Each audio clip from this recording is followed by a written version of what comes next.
जय हिंद दोस्तों। आज के इस वीडियो में जो है कक्षा 12 के विद्यार्थियों के लिए लघुत्तरीय प्रश्न यानी नागरिक शास्त्र के होम साइंस यानी गृह विज्ञान के महत्वपूर्ण लघुत्तरीय प्रश्न लेकर आए हैं जो परीक्षा दृष्टि से वेरी इंपॉर्टेंस रहेगा। दोस्तों यह जो है एनसीईआरटी रहेगा और सभी बोर्ड के विद्यार्थियों के लिए मोस्ट इंपॉर्टेंस। पहला क्वेश्चन है कि संयुक्त परिवार की एक परिभाषा दीजिए। संयुक्त परिवार किसे कहते हैं बच्चों? यानी जो संयुक्त रूप से जुड़े हुए होते हैं एक दूसरे से।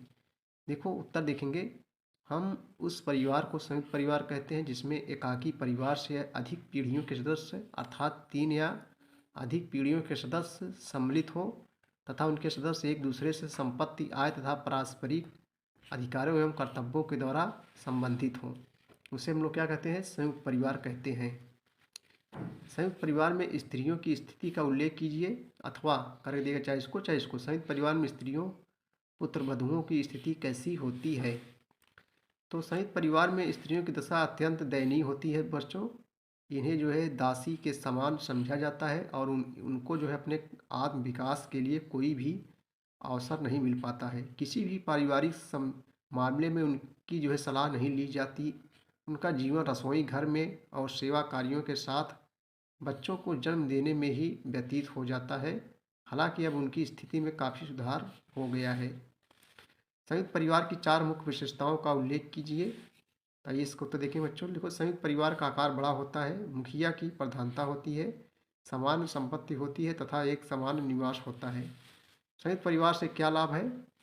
तो बच्चों संयुक्त परिवार के सभी सदस्यों को सामाजिक एवं आर्थिक सुरक्षा प्राप्त होती है, उनके प्रकार की सुविधाएं प्राप्त होती है, व्यवसायिक प्रशिक्षण प्राप्त होता है तथा धार्मिक सांस्कृतिक संस्कार भी प्राप्त होते हैं। एकाकी परिवार से क्या है? देखो इंपॉर्टेंस से पूछा गया है परीक्षाओं में बच्चों।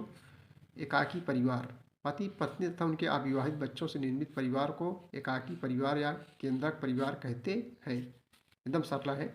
एकाकी परिवार से आप क्या लाभ है अथवा एकाकी परिवार से होने से बच्चों पर क्या प्रभाव पड़ता है? देखो परीक्षाओं पूछा गया है, मोस्ट इंपॉर्टेंट 2023 के लिए। देखो बच्चों, एकाकी परिवार में पति पत्नी संयुक्त रूप से परिवार का संचालन करते हैं तथा बच्चों के समुचित विकास के लिए अवसर उपलब्ध होते हैं। शोषण एवं कला का जो है अभाव होता है। एकल परिवार और संयुक्त परिवार में अंतर लिखिए। इंपॉर्टेंस है, ये भी परीक्षाओं में पूछा गया है। एकल परिवार और संयुक्त परिवार में अंतर लिखिए। देखो एकल परिवार में पति पत्नी तथा उनके अविवाहित बच्चे रहते हैं, जबकि बच्चों संयुक्त परिवार में 3 से अधिक पीढ़ियों के सदस्य एक साथ रहते हैं। 2-3-4 पीढ़ियों से हमेशा एक साथ रहते हैं। अगला क्वेश्चन है संयुक्त परिवार के क्रमिक विघटन के 4 मुख्य कारणों का उल्लेख कीजिए। तो संयुक्त परिवार के क्रमिक विघटन के 4 मुख्य कारणों का उल्लेख इस प्रकार निम्नलिखित प्रकार से है। नंबर 1 बच्चों औद्योगिकीकरण एवं नगरीकरण। नंबर 2 पाश्चात्य संस्कृति का प्रभाव। पाश्चात्य माने जो पुरानी पुरानी स्त्रियों की जो है कला तथा व्यवसायों में परिवर्तन। नंबर 4 नेक्स्ट क्वेश्चन है भैया कि बाल विवाह क्या है? बाल विवाह बच्चों समझ गए होंगे आप। छोटी उम्र में जो विवाह होता है उसे बाल विवाह कहते हैं। देखो विवाह के लिए लड़की की आयु 21 वर्ष तथा लड़कियों की आयु 18 वर्ष निर्धारित की गई है। लड़कों की आयु 21 वर्ष और लड़कियों की आयु जो है 18 वर्ष निर्धारित की गई है। यदि इस उम्र से कम के लड़के और लड़की का जो है विवाह होता है तो बच्चों वह बाल विवाह कहलाता है। बहुत छोटी सी परिभाषा सरला है, सबको याद हो जाएगा। देखो भैया, बाल विवाह को रोकने के 2 वैधानिक उपाय बताइए। क्या उपाय, कैसे रोकेंगे आप लोग? देखो बाल विवाह निषेध कानून बनाया गया 1929 तथा हिंदू विवाह अधिनियम 1955। ये सब बाल विवाह को रोकने के लिए एक नियम कानून बनाए गए हैं। समझ रहे हो? बाल विवाह के तथाकथित लाभों का उल्लेख कीजिए। तो इसका उत्तर देखेंगे। बाल विवाह के तथाकथित लाभ। नंबर 1 पति पत्नी के पारस्परिक अनुकूलन में सहायक। नंबर 2 आर्थिक आत्मनिर्भरता प्राप्ति में सहायक। नंबर 3 नैतिक पतन की रोक में सहायक तथा नंबर 4 मनुष्य को प्राकृतिक आधार प्रदान करना। बाल विवाह के 2 दोष लिखिए। नंबर 1 व्यक्तित्व विकास में बाधा। नंबर 2 जनसंख्या वृद्धि। अब जो बच्चों क्वेश्चन आएंगे आप लोग ध्यान से देखिए, बहुत इंपॉर्टेंस है, हर वर्ष परीक्षाओं में पूछे जाते हैं। पहला क्वेश्चन है बच्चों के लिए मौसम के अनुसार वस्त्रों का चुनाव आप कैसे करेंगी? देखो अधिकतर बच्चों, क्योंकि ये सब्जेक्ट लड़कियां लेती हैं, अथवा शिशु के वस्त्रों का चयन किस प्रकार करना चाहिए? देखो हमें बच्चों के वस्त्रों का चुनाव मौसम के अनुरूप करना चाहिए। गर्मी में सूती तथा हल्के वस्त्र पहनना चाहिए, सर्दियों में नर्म ऊनी वस्त्र पहनने चाहिए, तभी बच्चों की सुरक्षा हो सकती है। निर्जलीकरण किसे कहते हैं? बिना जल के। जब शरीर में जल की कमी हो जाती है तो उसे ही निर्जलीकरण कहते हैं। पल्स पोलियो अभियान का क्या तात्पर्य है दोस्तों?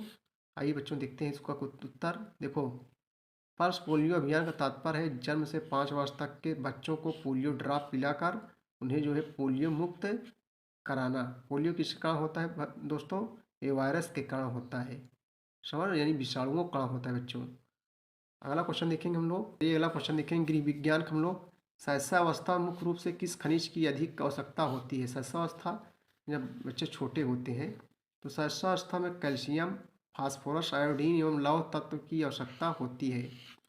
यानी जब माताएं जो है क्या हो जाती, बच्चे वगैरह को जन्म देती हैं तो उस समय इन सब चीज़ को ज़्यादा ज़्यादा इस्तेमाल करना चाहिए। लौह तत्व की आवश्यकता होती है, कैल्शियम, फास्फोरस, आयोडीन।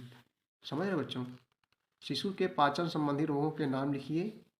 तो शिशु के पाचन संबंधी रोग हैं दस्त, पेट में दर्द, दूध का हजम ना होना, कब्ज और चुने चुने होना आदि, चुनचुने होना आदि। टीकाकरण से क्या अभिप्राय है? तो संक्रामक रोगों से बचाने के लिए शिशुओं को जो दवाएं टीका के रूप में दी जाती हैं उसे जो है टीकाकरण कहते हैं। माँ के दूध से शिशु को क्या लाभ है? कई वर्षों परीक्षाओं में पूछा जा रहा है। बच्चों, माँ के दूध सुपाच्य एवं पौष्टिक होता है और पाचन क्रिया सही रहती है। पोलियो से बचाव के लिए सरकार कौन सी योजना चला रही है? तो पल्स पोलियो अभियान। कौन सी योजना बच्चों? पल्स पोलियो अभियान चला रही है सरकार।